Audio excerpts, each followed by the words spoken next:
no pun intended. I love that you use your platform for good because you're such an activist and you're always posting how people can be engaged and get involved. And I love that. So thank you. Yeah, I mean, I feel definitely a responsibility to help any way I can and to get information out and to, you know, just erase any stigmas with mental and physical health. And just, you know, we need to come together now and educate each other and just have compassion. And, you know, it's really an opportunity for humanity to come together and to kind of turn a new leaf in the page of evolution in my mind. And I'm hoping that through this and after this, we'll be better and kinder to each other. That's my hope.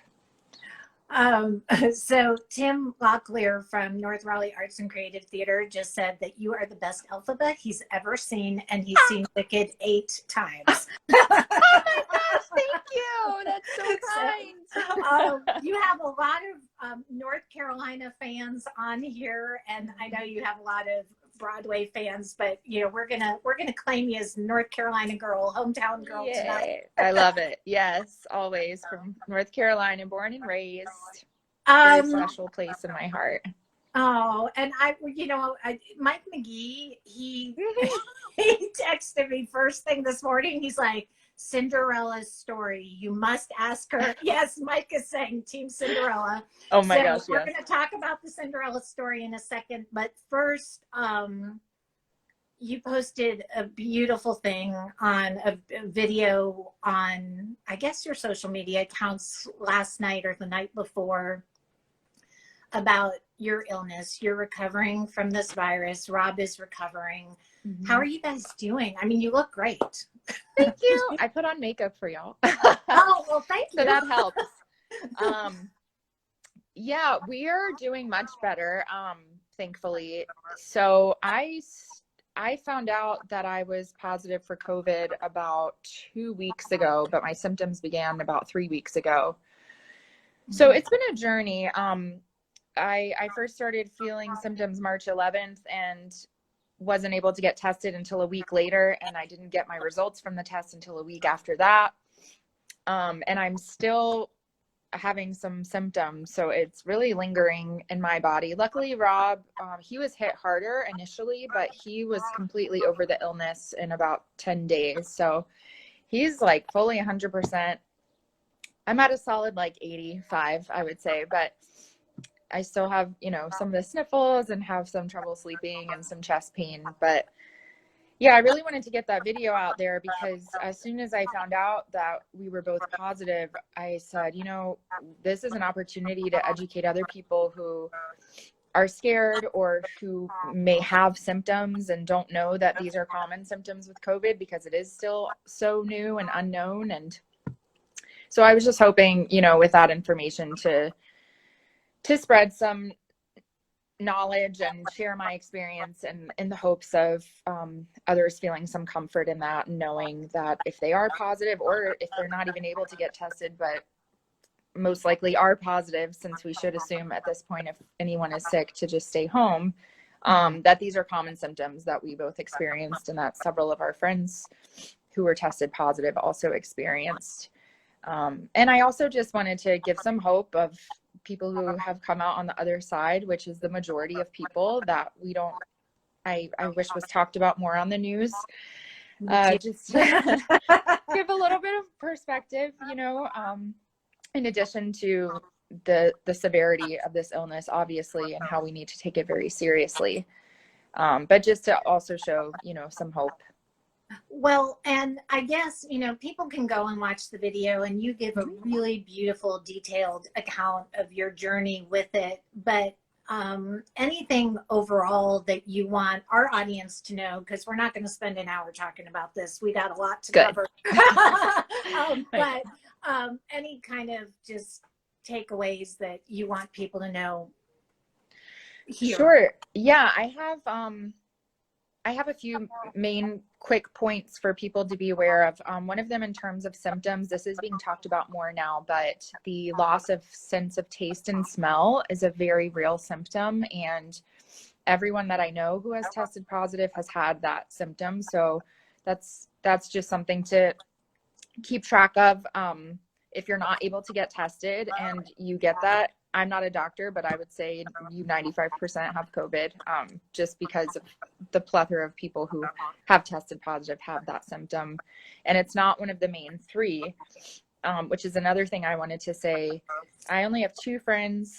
I'm like looking at my notes here. I only have 2 friends who developed a cough and shortness of breath, but everyone else it's almost up to 30 people now that I know who have tested positive, did not have shortness of breath, did not have cough, did not have sore throat. Myself and Rob included in that. And I wanted to say that the virus ebbs and flows, and that's very normal. You know, I'm almost to week 4 and I'm still having some symptoms. So people have talked about that too. You think you're getting better, but then you might have a day or 2 of setbacks. And the only reason I say that is just to know that that is normal. And I think some people think that they're fully recovered and they'll start becoming active too soon, or having a glass of wine, like I'm totally better. And I would just encourage everyone to wait even a few days after you start to feel better, just to wait to do any heavy activity or partaking in the beverages, just to stay ahead of this nasty virus. Take it easy. Yeah. And the only other thing I wanted to say in terms of COVID is just, you know, I'm posting a lot on my social media about ways people can help and ways you can help your neighbor and just be engaged in the community in general, and especially with the PPEs, the personal protective equipment that our hospitals need. There's so many ways to help make masks or donate masks and deliver them and get gowns to doctors and nurses and frontline workers. And also in terms of ways to help, if you are tested positive, there are hospitals who are asking you to come and donate your blood because they're able to extract the antibodies from folks who have recovered from the COVID virus and use that to help other patients who are really struggling, and hopefully to create a vaccine as well. So that's something that Rob and I we've been on a list of people to donate for a couple of weeks now. We're still waiting for our appointment to come in to Mount Sinai. That's who's doing it here in New York City. But I'm sure lots of other hospitals are asking people to do that too. So just to be aware of that. If you are positive, that's a silver lining. Once you recover, you can help other people. So. Oh, and what I love is, as so often when a crisis hits, the artistic community, the Broadway community just seems to be rallying together and doing so much good. Costume designers and sewers are making masks, and it's just lovely to see. What is the temperament that you're hearing from the community in New York? What's kind of the theater vibe? How's the Broadway community coming? Sure. You know, it's a lot of things. Obviously we're mourning right now, like everyone, because we are not able to perform and bring joy and bring the sense of community out to others, which is why most of us love the arts and love theater. And just that uncertainty of not knowing when we're going to come back and what Broadway will look like after this. You know, it's a mystery, and we're all just kind of taking it day by day. Also, the Broadway community was hit really hard with COVID-19. You know, we all live, and well, we basically live at the theater, and we work in very close quarters. And so, you know, it just took one person, and then a lot of people in that space get it. So we were hit pretty hard, and that's been scary to go through this together, but it's also been a blessing in a way, because we've been able to communicate with each other and share symptoms and share our timeline, and that's been really comforting, which is why I wanted to get that video out there to others, because that really helped me when I was scared and going through it. And I did want to add, keeping track on a calendar is something that I would really recommend as well. If you have symptoms and yeah, as soon as you start to come down with any symptoms, I would start to keep track of that on a calendar. That was really helpful for me and a lot of our friends. But in terms of Broadway, you know, also on the flip side, we are a very hopeful community and we love to help in any way we can. And so as you've seen, hopefully a lot of shows and a lot of individuals and groups of people have been putting content out there to still connect and engage with you all and audience members, because that is our way of communicating and delivering hope. And so it's been really wonderful to see my friends and colleagues just putting stuff out there to bring smiles to people's faces and bring hope and just reminders that this is a global crisis and we will globally get through it. And we just have to stay present and day at a time and really just be there for each other, you know, and think in terms of the group and not the individual right now. So it's a lot of emotions that we're feeling, but I think the biggest one for sure is a feeling of hope and a real sense of community, that we're gonna, you know, do everything we can to stay hopeful and positive during this time and to engage with people, even though we can't physically be present with them, until we can come back together and on the stage. I love that. And we're getting a lot of green hearts to that. Oh, All right, hi, everyone. Everyone's so sweet.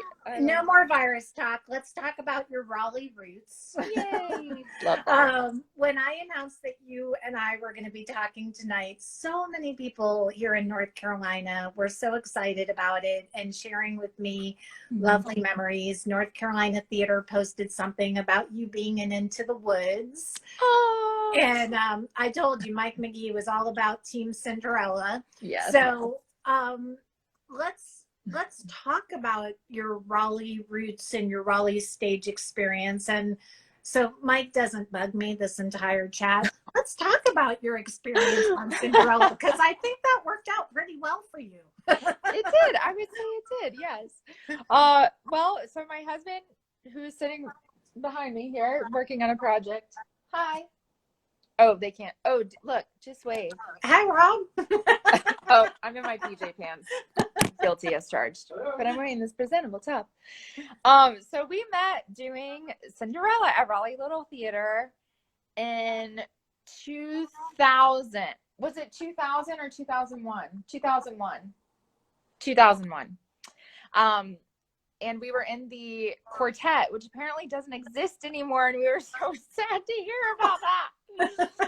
But there used to be a quartet that began the show and had this cute song, and they did a couple of things throughout the show. But anyway, I was the soprano. Paused. Okay, yep, great. Yep, I was the soprano. We're here. We're back. Okay. And he was the tenor in that quartet, and that's how we met. And well, actually, I need to go back. We both have the same voice teacher, Lisa Blair Hawkins, who's an amazing vocal coach and voice teacher, who's in Cary. And we both had. I was going to say, she shared this post. She's probably on here now. I'm not sure, but yeah. Yeah, I'm like, actually, we need to give credit to her, because we actually met for the first time on her front porch when I was leaving, or Rob was leaving a voice lesson and I was coming in for mine. So that's how we met. And then we both auditioned for Cinderella, and we both got in, and then we performed together, and it was a sweet little winter love. And we dated. We went to each other's proms, and then we broke up for college, but then we got back together when we were both in New York City years later. And I don't think either of us knew that we would actually pursue musical theater, like for real. And so the fact that we both got here from Raleigh and had this history from high school was really cool. And we've used that. I mean, we used our prom photos as our save the dates for our wedding. And we've told this story so many times because it's just so wild. What are the chances? And that we were we met doing theater before we knew that we were going to do theater, you know, professionally. So that's been a really fun journey to share, and especially with our Raleigh connections, because we love Raleigh and we always feel very, very close to our roots there. Rob proposed to me in the Rose Garden right behind Raleigh Little Theater, and that's when Haskell was still with us, rest his soul, and Haskell was the why can't I think of the director, the Cinderella. Yeah, he was the director of Cinderella, but he was like the head of RLT, right? Or artistic director. Artistic director. Thank you. I'm like, this quarantine, I'm like forgetting words. I feel like I'm going back in time in terms of education. I need to read more books, but anyway. But Haskell Fitzsimmons, he was still with us. He was the artistic director of Raleigh Little Theater, and Rob had emailed him and said, hey, I really want to propose to Laurel where we met at Cinderella. And so, yeah, it happened right in the Rose Garden during the state fair in October, one beautiful October day. So that's our story. That's how we I love that. met. I love a good romance story. So I know it's a good romance story. So how did your training on Raleigh Dan's here. Oh, sorry. The music director of Wicked has joined us. Oh, hello, Dan. I call him Lipinski because when I first met him, I thought that was his last name. And I said, Lipinski, right? And he had no idea what I was talking about. Anyway. So how did the training that you got here on Raleigh stages at Raleigh Little Theater, at North Carolina Theater, at Enloe, and I want to get to Enloe in a second, inform kind of the performer that you became on Broadway? Absolutely. I attribute everything that I've done here in New York to my roots, starting at Martin Middle School, actually. And even Underwood, which is where I went to elementary school. I learned so much from the teachers in North Carolina and through the public school magnet school system. And I just feel so grateful to have grown up in those programs. I mean, Coco Thornton is still at Enloe High School. She is. And I mean, I want to name everybody, but it's such a blessing to have those programs in Raleigh, and there's so many throughout North Carolina now, which is wonderful, and throughout the country. And, you know, I would say the thing that I really appreciate about those programs is that they were so attentive to each individual student, and they really gave a platform of support and encouraging you to really show what you bring to a role instead of trying to fit you into a box. And that's something that served me. It still serves me today, because Broadway, you know, when you're going in for an audition for Broadway, nobody wants to see you a cookie cutter version of a human. They want to see what you as an individual bring to the table. And that's something that I learned through the public school system and through these wonderful, wonderful programs, arts programs that I attended, and also the fact that they just encouraged me always. You know, the chances of making it in this career are very difficult, and people compare it to the NFL, you know, and it is. I mean, it's wild. And the fact that you have teachers and programs that know that and are still encouraging students to say, you can do this, you got it, go for it. I will always be so grateful for that, because I struggled getting that in college, to be very honest with you. I did get it more in grade school, that feeling of support and encouragement. And I think college was more of just like trying to be a little bit harder and acknowledging that this is going to be really difficult and it's very competitive, but there's a balance, you know, you have to feel supported as well. And I got that from Lisa Blair. I got that from Raleigh Little Theater. I got that from North Carolina Theater and Theater in the Park, and through the schools, you know, so I feel really grateful to have had that experience. Well, and I want to give a shout out to Enlo. One of the last live interviews I did where I was actually face to face with someone was with Coco Thornton, because Enlo got the rights to do Wonderland, the regional premiere of Wonderland, and they were so excited about it. And they were gearing up, and they were towards the end of the rehearsal process, and then they were shut down during rehearsals because of this virus. Right. And I guess, do you have any words for those kids, who some of whom are seniors in high school, that was their last high school show at NLO?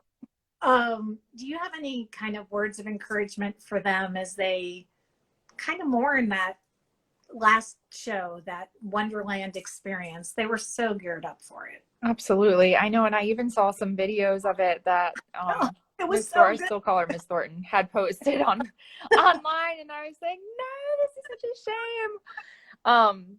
Well, and I know Laura Benanti had done something where she was asking high schoolers and high school performing arts, yes, exactly, to post some of their stuff, because they might not be able to. Gosh, that is, yeah, I know, it's heartbreaking, and I keep hoping that somehow the production can happen in some capacity. And I wonder, in this digital age that we're in now, and how everything is virtual, if there is a way to even present a few songs, so that other folks can see it and celebrate that, because you put so much work into that, and you're a senior, especially as a senior. I mean, that is everything. I will never forget my Crazy for You, which is what we did my senior year. I'll never forget that, and that prepared me for so many things in this career. But I guess what I would say to those people is that #live theater, first of all. yes. We are in this profession that is unpredictable night by night. The show is a little bit different every night, and things will pop up that you can't expect. And that's the beauty and the heartbreak of this career.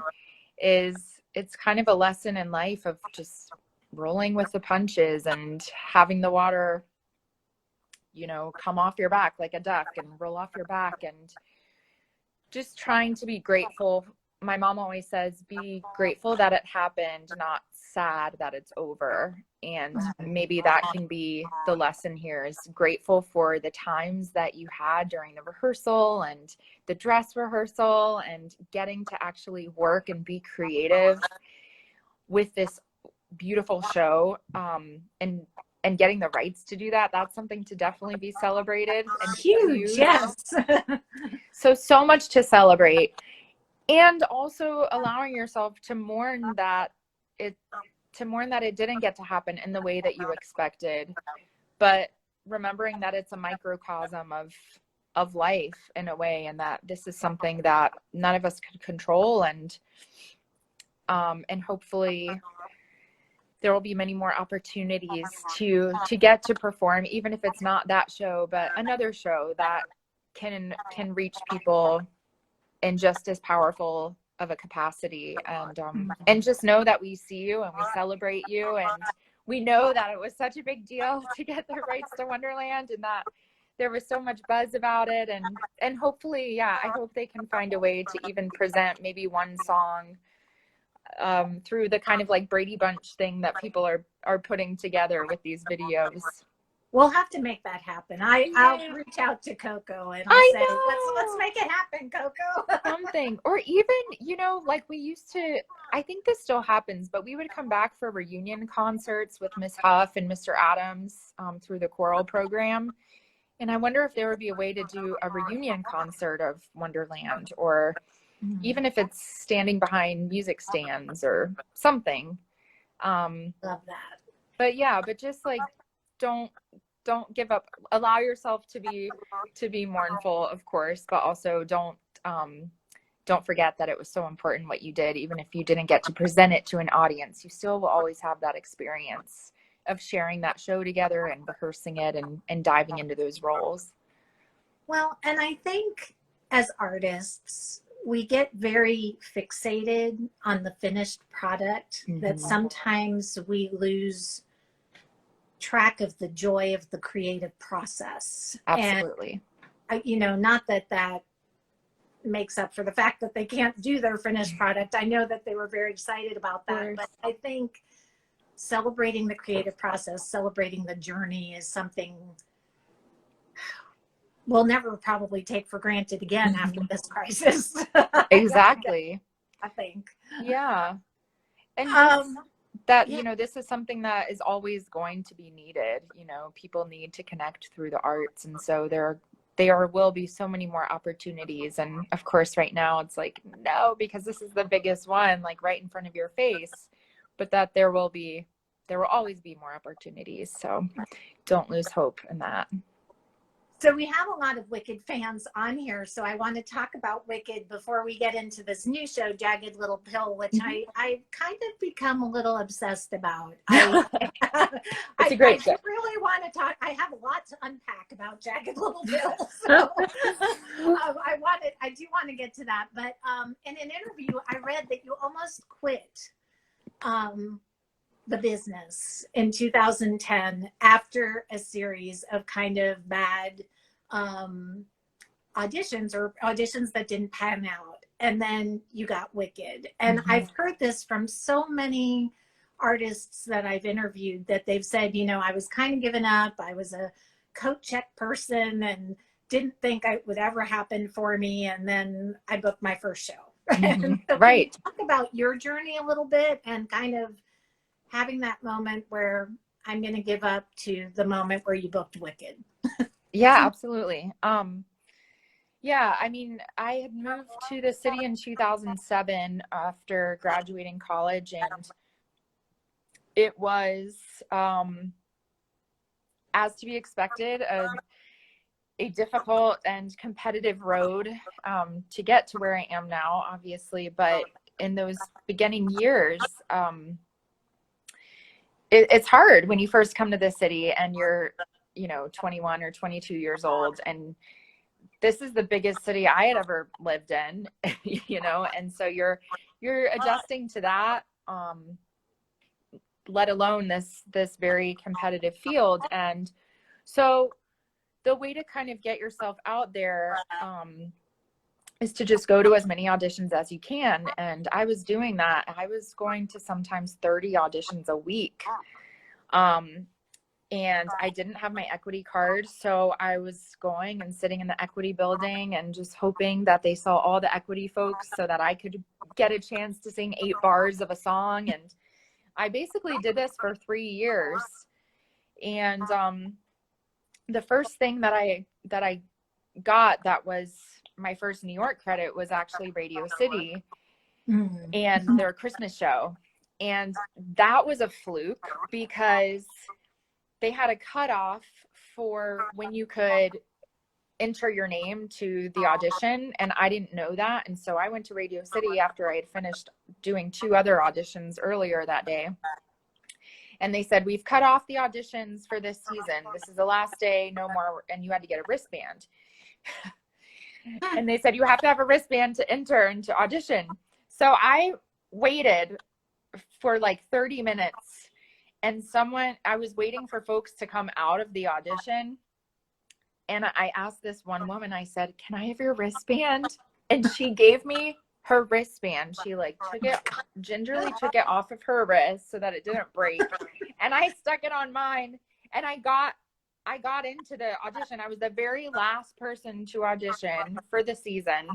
And I think because I was the very last person and it was this weird string of events, it just kind of worked out. And they were like, oh, thank God you're the last one, you know? And so we made jokes about it. And it was a really silly audition. And we all kind of felt like, okay, great. Like, this is the end of the day. And I just got lucky. And honestly, and then I got a call back, and that was my first job. And I did it for 2 years. But that job is only about 3 months of employment. So, you know, the rest of the year is you're babysitting, you're working at a restaurant, you're working at a bar, I worked at a chocolate shop, and that was actually a lot of fun. But But I wasn't in the city to do that, you know? And so it was just a series of rejection, because that is the majority of what you hear from auditions. And I think I was just getting really tired, and it was starting to weigh on my soul. And I was dating Rob at the time. It was 2010. And I had just finished another week of intense auditions and gotten close to a bunch of things, but didn't land anything. And I was just feeling very discouraged. And I told him, I said, you know, I don't think this is good for my health. I think I need to stop or do something else, because it's just not, I'm so sad. And it's really hard to not take that personally, the rejection, but it's a practice, and it's something that you have to get used to. And I'm very used to it now, being in the business over, 12 years, but I was still pretty new at that point, and I was taking it personally. So, because I was in this headspace at that point of like, maybe I'll be a doctor, maybe I'll be a nurse. I've always wanted to join the medical field in some capacity. Maybe I think I had just kind of let everything go at that point, and inhibitions go. And I got this random audition to come in for Wicked, and I just said, whatever. And I think because of that, I gave a great audition, because I didn't really care at that point. And I mean, I cared, but I was coming from a place of, maybe this isn't what I'm supposed to do. And I think in a way that freed me. And the artistic director, or the associate director, sat there, and she just said, "You've been wanting to do this for a long time, haven't you?" And I said, "Yes, I have." And that led me to my first production contract, which was Wicked. And I will never forget, because literally the week before, I was crying to Rob in a bank, like in the lobby of a bank. I'll never forget where we were in Midtown, just saying, I can't do this. I don't want to do this anymore. And then the universe and God said, no, you got to do this. And it just kind of happened. But I hear that story, like you said, with a lot of people who kind of get to a place of surrendering. And then that's when some of the things happen. It's so weird how that seems to be a pattern for a lot of folks, but maybe it's something to do with just being, inhibited and free, and really just letting yourself come out of its shell. And other people can see that. And I read that when you were 15 or something, when you were a teenager, you saw Wicked, and you sat in the balcony. And that one of your favorite things when you did go on as Elphaba was to sing to the balcony to that 15-year-old person that's up there like you were. So when you were 15 and you saw that show, did it ever, I mean, you said you didn't think you were really going to go into musical theater at that point. You weren't sure about that. So did it ever even cross your mind that you would be standing where Idina Menzel was standing? No, I mean, no. It was such a pipe dream. I mean, I remember I called my mom at intermission of Wicked, because we went right after it opened. There was only one ticket left, and my parents said, "Go, you can have it, you can have it." And I called her at intermission, and I said, I have to do this. I was so moved by her performance and by the show and by everything. And I just said, I have to do that. And that was kind of like what sealed the deal. And I didn't know if I was going to be successful. I didn't know what that meant in terms of next steps or anything. But that was definitely a turning point for me, just feeling like so drawn to theater and really a calling to follow it. And yeah, I wanted to do that role so badly, but did I ever think that I would actually be up there?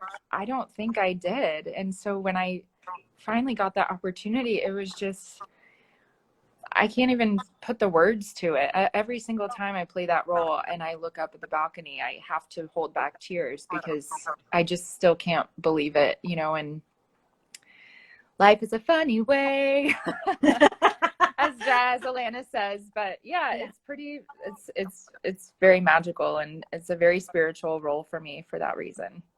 I love that so much. And I know you're inspiring so many people as the comments are going on. There are so many aspiring performers on here. Some aspire to be Elphaba. And so, Naz, we're talking about Elphaba in Wicked, and we're going to get into Jagged Little Pill because, I mean, you've done so many wonderful shows. You've done beautiful Wicked, now Jagged Little Pill.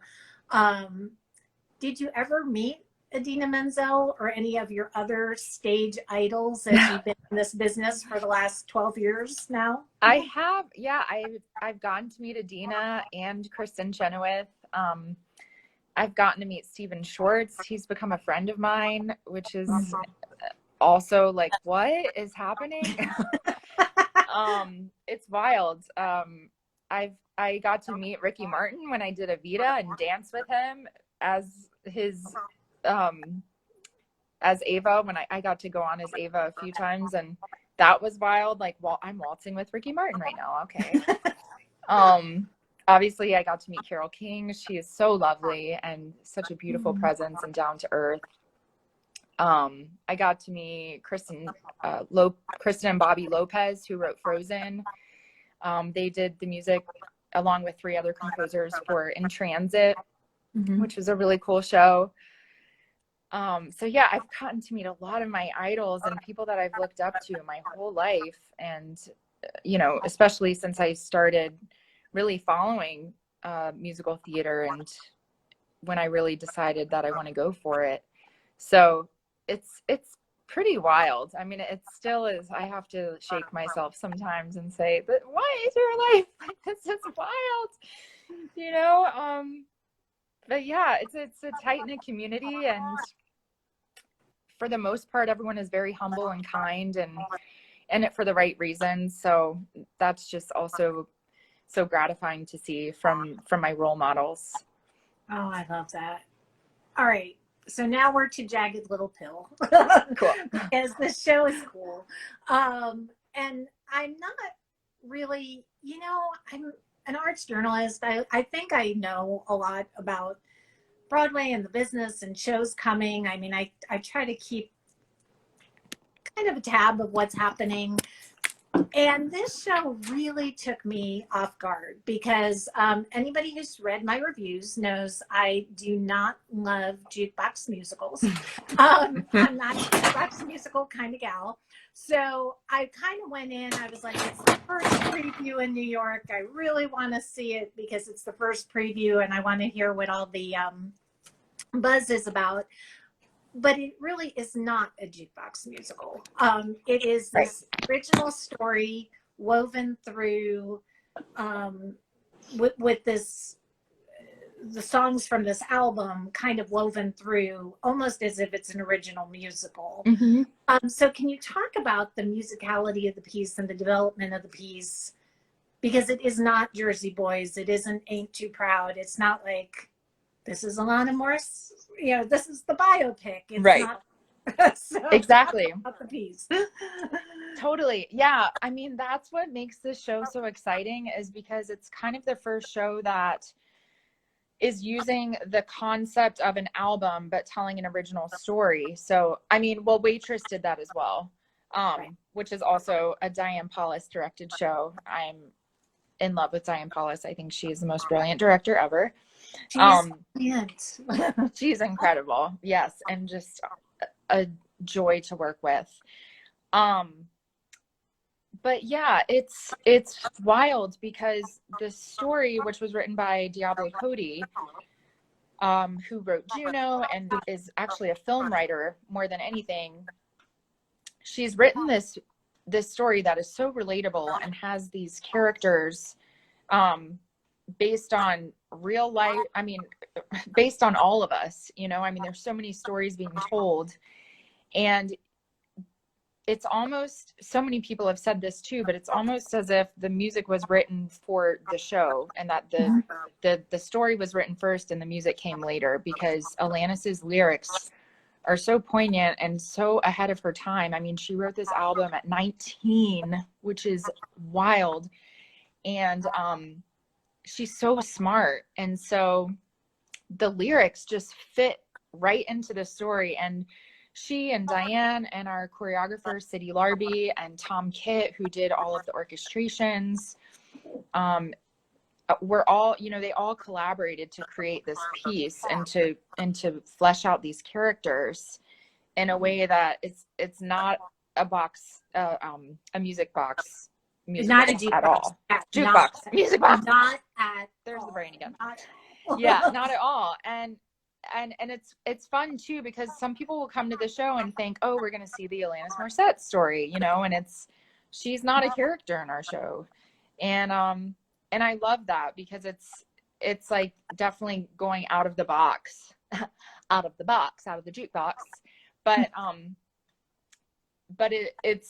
it's focusing on the storytelling. So then the music just, I mean, it weaves in a way that is storytelling just as much as the scenes are.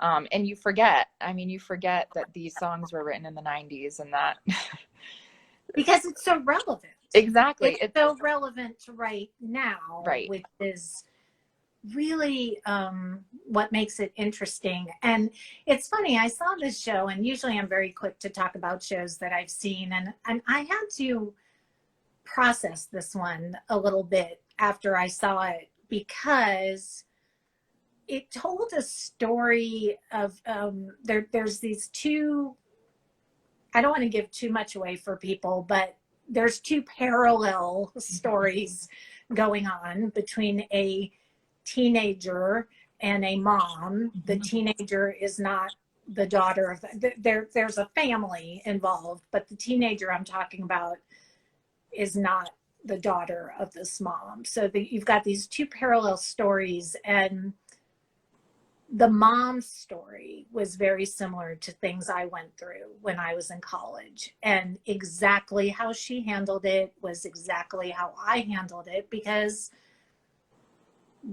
although everything is Me Too and Time's Up right now, I think what we've learned from Me Too and Time's Up is that for so many years, people stayed silent about assault, about rape, about things that were happening to them. And now young women are so empowered. I'm hoping to not stay silent. Right. And to see those stories on stage parallel like that, I was very moved, because that's a story I had not seen on stage before. And I'm guessing, and then on top of that, there's a lot of subplots and sub-stories going on that deal with almost every social issue. I mean, I think one reviewer said this is an anthem for our time, because in the same way Rent really addressed so many social issues, this show really addresses so many current social issues. What is the response you're getting from audiences? I mean, the fandom around music is tremendous, but I think once people see the show, there's all these just beautiful messages of empowerment. So what are you guys hearing as a cast, as was in previews, now open? Yeah, we just keep hearing thank you. People are so grateful to see these stories told on stage without fear, without judgment. And it feels like a movement. And we've all talked about this for a long time as a cast and company. We've been working on this show for almost 3 years now. And we were finally, we were so excited when it finally came to Broadway this past November. But it's been a long journey. And it really is a cast of activists, and you can tell, because everyone really cares and feels like it's not about it is about our performance in terms of connecting with the audience, but it's a bigger movement of removing these stigmas and having conversations and being more transparent with each other and not feeling shameful.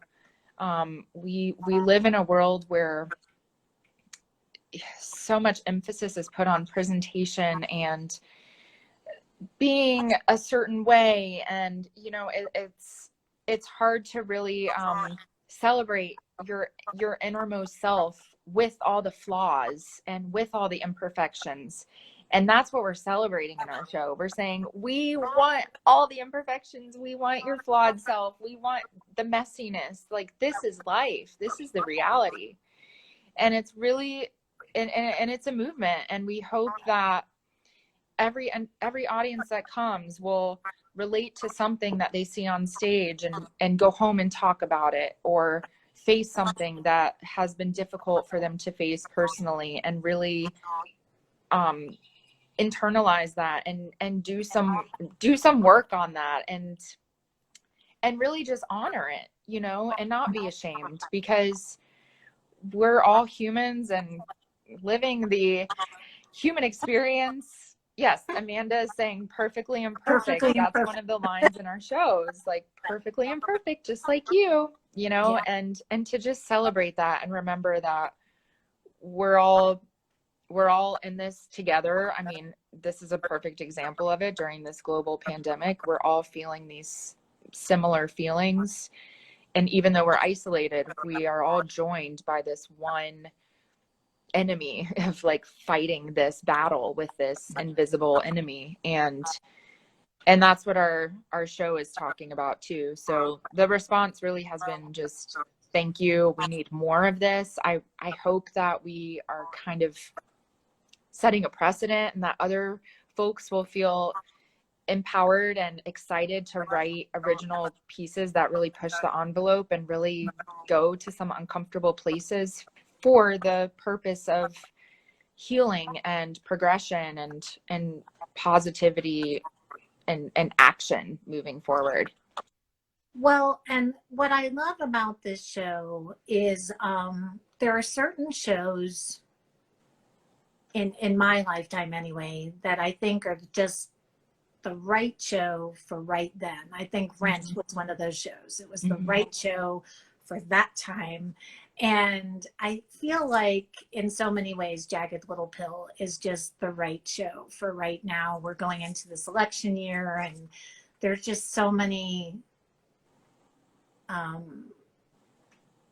messages. There is no right and wrong in this show. I'm not saying that the show is not preachy in any way. There is no right or wrong in this show. There's no sides in this show. Right. But this show just presents the story of this family, which and what's going on with them, and what's going on with them behind closed doors, which is just what so many of us can relate to. So I just think, go to New York when theater opens, support theater, support live theater, and go see Jagged Little Pill, because it's really interesting. Do you have a favorite? I have a favorite moment. Mike McGee and I have the same favorite moment in the show. But I will ask you what your favorite moment in the show is. It might be what our favorite moment is in the show. Oh my gosh. But what is your favorite moment in the show? Gosh, I have so many. I don't know if I can pick one. I mean, I know one of my favorite moments is towards the end of the show, when everyone comes on stage and it's like a big celebration of everything, of humanity, really, and of just raw emotion. It's really beautiful. And we all kind of come into this circle, and we see each other as our characters, but we also see each other as our human selves, non-character selves. And it's just kind of a moment where we all get to check in at the end of each show and celebrate, you know, what we've just shared with that audience. And we're also taking the audience in at that moment too. So it's like kind of a way of, it's a time when we all get to interact together. That's definitely one of my favorite moments. I want to hear, I mean, I have so many, but I want to hear what yours. Okay, Mike, I hope I'm representing well here, but there's a moment in the second act, and to me, it just kind of encapsulates the show. It scoops the show up, and it's that moment where you go, I get it now. Because there were times in the first act I was like, I'm not sure what's happening right now. I'm not sure where the show is going. And when Lauren Patton stands up and sings You Ought to Know, which becomes this anthem, and I have not seen it happen on Broadway very much, but she literally, the night I was there, I think Mike told me the same thing happened the night he was there. It probably happens every night. She stopped the show. She got a standing ovation in the middle of Act 2. Totally. Yeah. I'm being told there's an hour limit for live on Instagram. So if we get cut off, we'll have to jump back on. Mike McGee is saying yes, but will you jump back on with me if we yeah, of course. off in 6 minutes? I wasn't even keeping track of time because I'm just enjoying our conversation, but and then we'll take some questions and then I'll let you go and get rest. But it's all good. But so that's my favorite moment, and Mike just responded yes, but it's such a beautiful moment in the show. Oh yeah, it's incredible. I mean, it's really cool to be a part of that number too, because we're all like, we're embodying Joe, the character's name, Joe and Frankie's kind of inner conscience and everything that they're both feeling in that moment. And it's so exciting to get to kind of like be an army behind both of them, and then ultimately come behind Joe's character, and we all rush down to the front of the stage, and the band tracks on this platform, and the lights are going wild and red, and the sound is exploding. I mean, it's very exciting for sure. And yeah, it gets that response pretty much every night of just the crowd going wild. And I mean, obviously that's one of Alanis's best songs ever, and everyone's waiting for it. They're like, when do we get to that? It's so exciting. And when it comes, it's so worth it. It's it will not disappoint. So for fans. Yeah. And then the other exciting thing about this show is there's so many young people making their Broadway debuts in this show. So talk about them and their excitement around the show. And oh my God, so many of them have become rock stars overnight because of the presence on social media and the activism piece. Absolutely. So, yeah. Talk to me about them. Yeah. We have so many young folks in the show, and Broadway debuters. It's the most debuters I've ever had in an original Broadway company. I think we have 12 or 13, which is not common at all. And to be making your Broadway debut in this hit Broadway show, I just keep saying, oh my gosh, you're so lucky. You don't even know, you're so lucky. This is spoiling it for you, because everything from here, no, it's not down, but it's like, wow, that is a gift for sure. So, but it's also funny because we do have a lot of young people, and we're here. Are we here? Okay, we're here. Yeah, we're still here. Okay, we're still. Okay, great. But yeah, we have a lot of young people, and it's been really fun for me, for someone who's been in the business for 12 years now, to just watch them experiencing this for the first time. My Broadway debut was in Evita, which was so exciting, but it was also a revival. So it was different because we were putting up a production that had already been done in London. But before that had already been done, several years before that, with Patti LuPone, obviously, and Mandy Patinkin. But it's really special, and it's so sweet to watch all the debuters. And there's a big celebration that happens opening night of any new show, where you have it used to be called the Gypsy Robe, now it's called the Legacy Robe, and it's celebrating the person who's done the most ensemble roles in Broadway shows. And then it also celebrates all the Broadway debuters. And we had so many people that went into that circle. We had to create more space for them.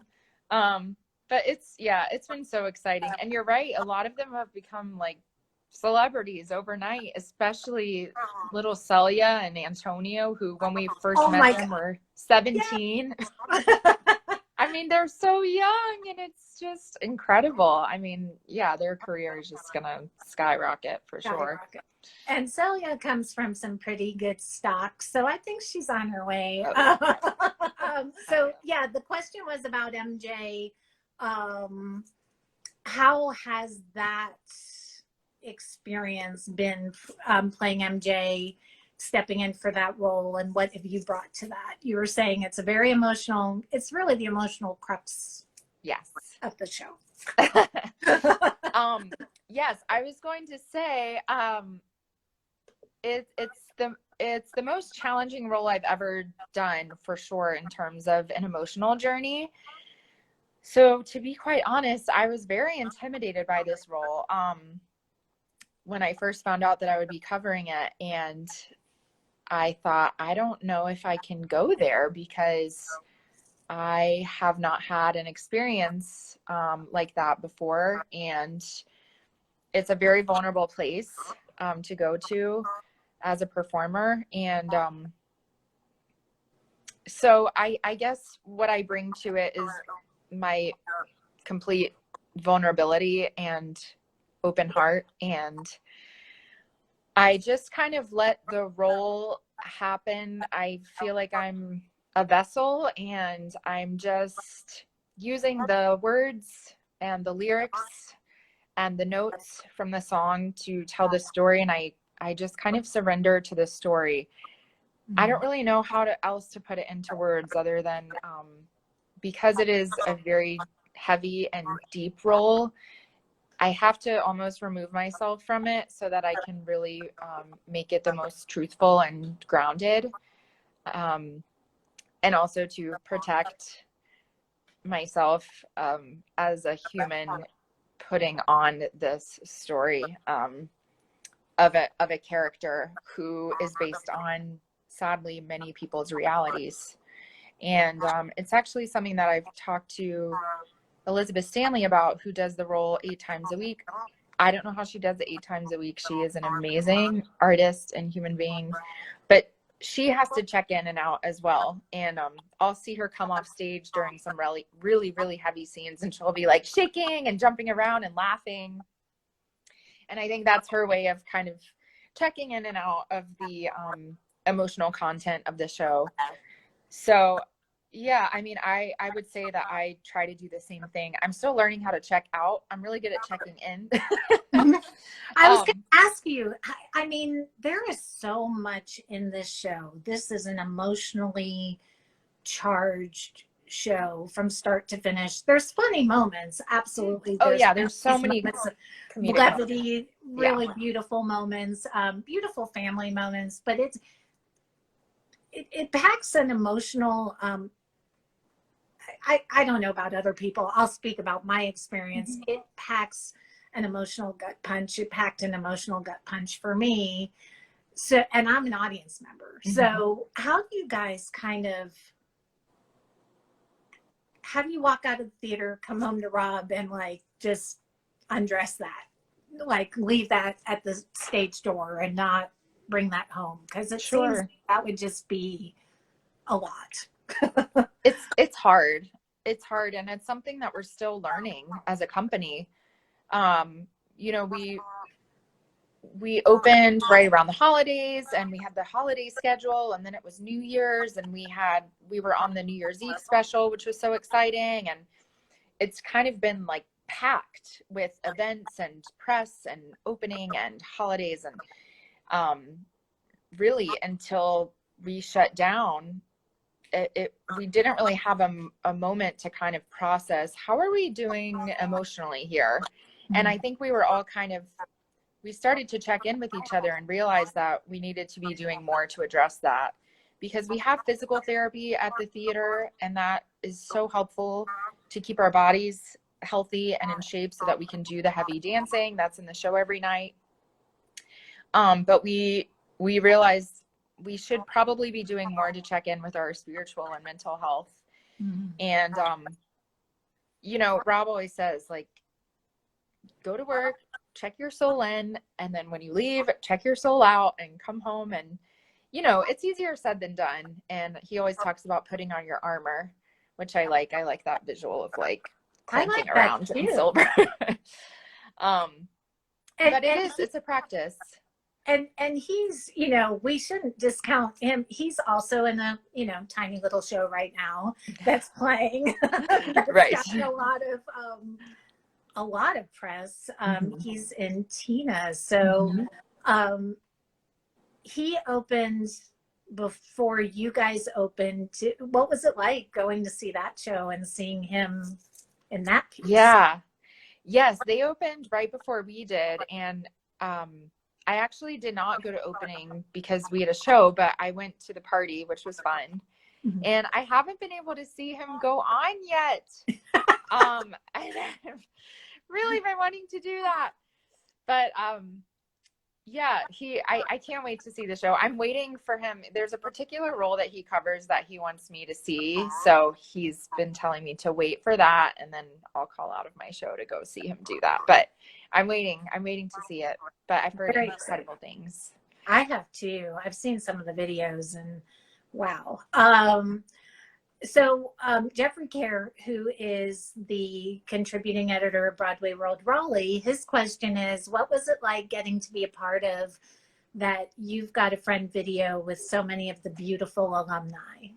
Oh my gosh. That is a great question. Very touching, very moving. I think over 70 people sent in videos from different productions all over the world. Our music director, Jason Howland, came up with that idea like a week into quarantine. And I was actually pretty sick at that moment. And so was Rob. And so I didn't even return his email for another week. And by that point, he had pretty much finished the editing. And I was so sad because I didn't think I was going to get to be in it.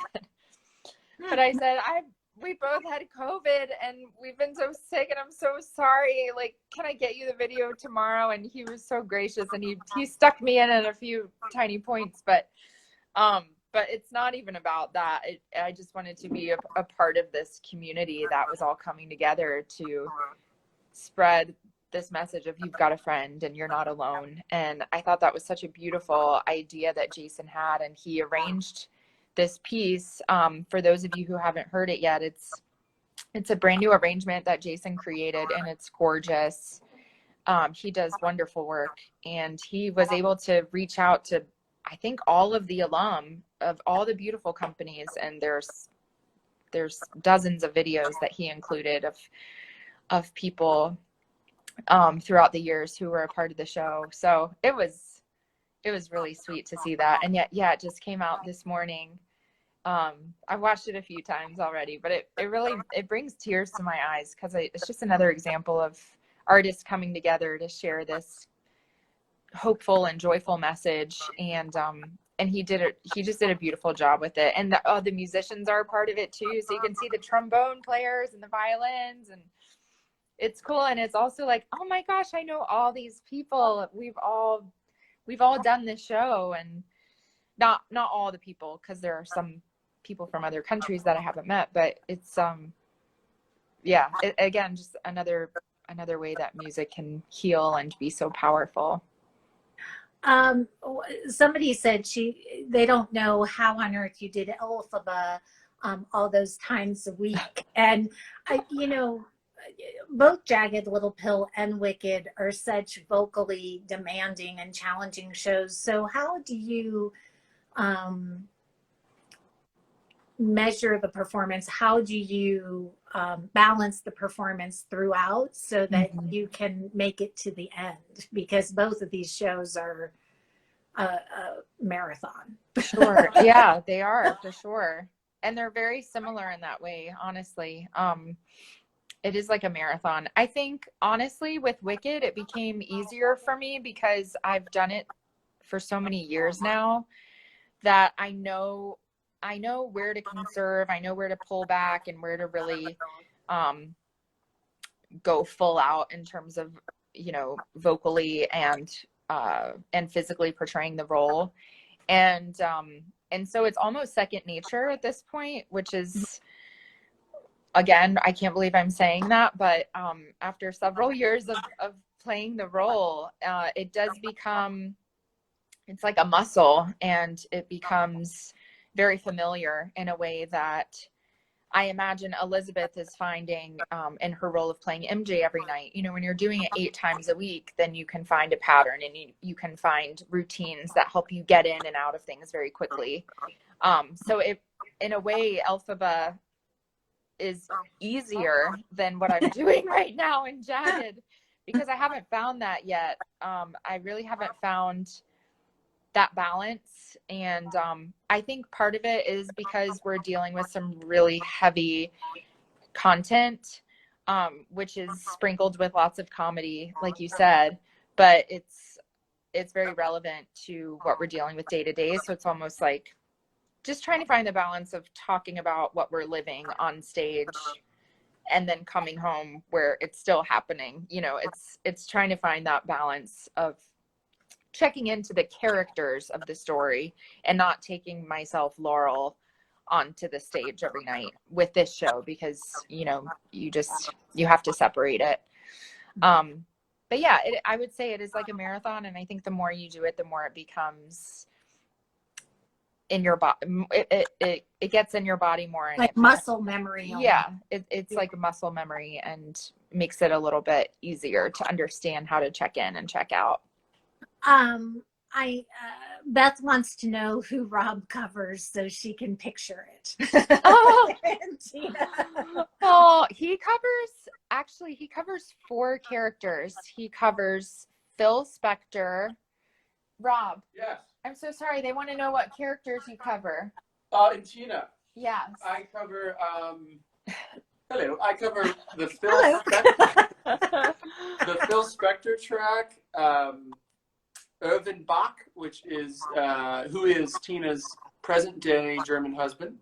I cover a role, it's a record executive guy named Carpenter, and one other track, Roger, her Australian manager. So a bunch of guys. Many different accents. It's funny to hear him practicing at home. Like, oh, okay, German. Oh, Australian. Oh, British. Sorry about my hair. I didn't know I'd be on camera here. You look great.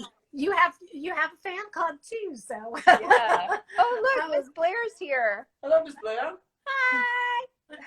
That's our voice teacher. Oh, how nice. Now, another question that's coming up is for you, Laurel. What did you see and feel when you defied gravity? So I think they're asking about the flying. Oh. Yes. Wow. The very first time I defied gravity was actually on Easter Sunday. I was the Elphaba understudy at that point, and I was in Eugene, Oregon. And yeah, so it was Easter 2011. I will never forget that day. It was, again, a moment in my career that I can't really put words to, because I was thinking, I can't believe this is actually happening. And going back to that time when I saw Wicked for the first time and all the emotions that came with that, I know that I was shaking and I was so excited, but I didn't feel scared. I felt very protected, and I felt like I had all these angels around me that have kind of been following me since I started this journey with singing and dancing as a little girl. And I felt all of my relatives with me, past and present, and it was a very peaceful, like I was shaking because I was excited, but I also felt a sense of calm, of like, you're here, look, you're here, and it's okay. And this is a really big role, and it can be viewed as really scary, but it can also be viewed as something really empowering and really exciting. And I went more towards that of like gratitude and like, I can't believe I get to do this. Wow. It's pretty special. So I have one more question to ask you, because this has come up in a few of these interviews that I've done. There are so many kids and aspiring performers here in Raleigh and in other parts of the country that are not big cities, that's not New York. And they're sitting at home kind of wondering, what do I need to do here in this city of mine or this town of mine to get to where you are on Broadway? Because I know sometimes it seems like Raleigh is a billion miles away from New York. So what advice would you have for those aspiring performers who aren't in New York or a big city on how they can hone their craft and pave the way to get to where you are? Totally. Well, the first thing I want to say is there's so many wonderful opportunities in the Triangle area. There were a lot when I was there, and now that's like tripled or quadrupled. So I would encourage people anywhere. But, you know, speaking on the Raleigh side, just because that's where I'm from, to just get involved with as much theater as you can, because the way that I learned most was by doing. And I learned a lot in college. Obviously, I cherish everything that I learned at University of Michigan, and they prepared me so much for New York. And I would say what I learned most from was performing itself and the opportunity to perform. And I think that's another reason why I say that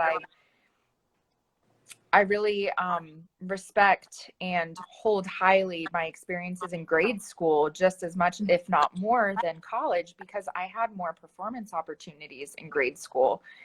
And that's really where you learn, is by doing and by being on stage in whatever capacity, creating, talking about show, you know, what your show's message is, what your show means, even the scene work of like, where are you coming from and where are you going? And those questions that become, you know, silly after a while, because you say, I can't believe we're talking about this, but that is the basis of performing and that scene work, which is so, it's so, I mean, I love scene work. I love when you really get the opportunity to just work.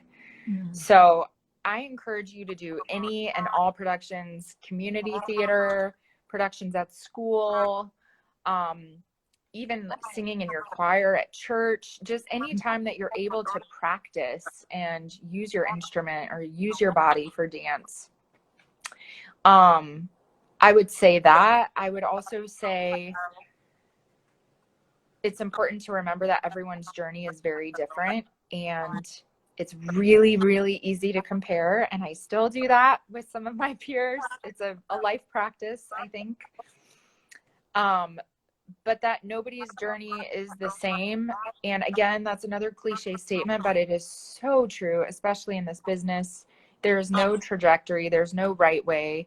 It's a roller coaster. I have friends that have won Tony Awards that are now playing in the ensemble. And I have friends that, you know, were a leading role on Broadway and then didn't work for 3 years. And that's just part of the journey of this business. And so I always say, as long as you're called to theater and called to singing and dancing and acting or music, anything in the arts in any capacity, as long as you're called to that and your soul feels connected to that in a way that says, I need this. This is fuel. This is how I engage with the community. This is how I can communicate with others. Then I say, you have to follow that. And as long as you have that drive, then I always encourage people to keep going, even when you get to that point of like, I don't know if I can do it anymore. Because I think if I had known that it was going to be a longer journey and an up and down journey, I might have not gotten to that point where I said, you know, I'm ready to give up. But I don't think enough people talk about the hard times of this industry, and that it is a lot of rejection, and just knowing that you can't take it personally, because it is 98% of the time not based on your talent. It is based on your height or your hair color, or who knows the director, or who's promised the role behind closed doors, or so many things that we have no idea about. So just taking the ego out of it as much as possible is very helpful, and something that I would encourage. Harder to do, you know, easier said than done, of course, but taking the ego out and just remembering why you're doing it in the first place and coming back to that feeling of purpose and what's actually driving you to pursue this. And I think when you face that and are able to name that, it becomes easier to really follow this career and to really just put yourself out there and not be afraid to be vulnerable. I've loved every minute of this conversation. We have so many friends in common here in Raleigh, and they've all told me, you've got to, you know, meet Laurel. You have to interview Laurel. So I'm so glad this happened. Sad under these circumstances, because, you know, I wish it was backstage at Jagged Little Pill. I know. I know. But I hope to come and see the show again, because I do feel like this is one of those shows you almost need to see twice, because the first time there's just a lot to unpack, and I think I would enjoy it much more the second time, knowing kind of what's coming, and it wouldn't have that emotional gut punch. It still would be emotional, but not the same way. So I would encourage everybody. I shared the album, the Broadway cast album. I love Broadway cast albums. So I shared it on my Spotify playlist. So if you haven't listened to it, go there, listen to Jagged Little Pill cast album. And I know we're going to see you guys at the Tonys. So whenever that happens. Yeah. Whenever that happens. So thank you. I do want to put in a plug. So one of my favorite people, whose name is Alton Fitzgerald White, he was Mufasa in The Lion King for over 4,600, like 4,500 shows. He's the longest running Mufasa. He's written a beautiful book, and he's just a beautiful person. So he will be with me tomorrow right here on Instagram Live at 1 p.m. So after your lunch, or, you know, take your lunch break late and join us right here. And thank you so much, Laurel, for all the time, and just feel good. You and Rob take care of yourselves, get healthy. Thank you. So that you can get back on stage soon. Thank you. I appreciate that. Yes, I hope you stay healthy as well. And I just want to thank everyone who came on here and spent this time with us. Love to all of you. And I hope you all stay healthy as well and stay hopeful in this time of uncertainty. We'll get through it. Thank you so much. And I'll see you in New York next Sounds time I'm good. there. Deal. It's a deal. Thank you. Take care. Thanks, everybody. Thank you. Bye. Bye-bye.